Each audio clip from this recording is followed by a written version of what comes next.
ভাই ছোট একটা কাজ ছিল। না ভাই, কোনো কাজ করতে পারুম না। 200 টাকা লয়েন। আচ্ছা, এখন কি কাজ? দাঁড়ান, আগে টাকা ডালন। এখন হোনেন, ওই যে সামনে বাড়িটা দেখতেছেন না, ওই জায়গায় এই পানির বোতলটা দিয়ে আইবেন। আপনার এতটুকুই কাজ। আচ্ছা।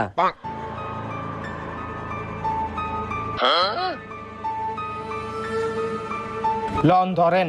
এটা আমি লইতে পারুম না ভাই। ভাই এটা তো এখন আমি নিতে পারবো না, আপনি ধরে লাইছেন না, এখন আপনার ওই জায়গায় গিয়ে দিয়েই হইব এটা, নাইলে আপনার অনেক বড় সমস্যা হইব। আপনার নামটা কি? হাসান। হাসান ভাই, আপনি কিন্তু ভুলেও পিছে তাকাইবেন না, পিছে যতই আওয়াজ হোক আপনি ঘাড় ঘুরায়েন না। আচ্ছা ভাই। হাসান ভাই পিছে তাকায়েন না কিন্তু। এই তাড়াতাড়ি যা, তাড়াতাড়ি যা।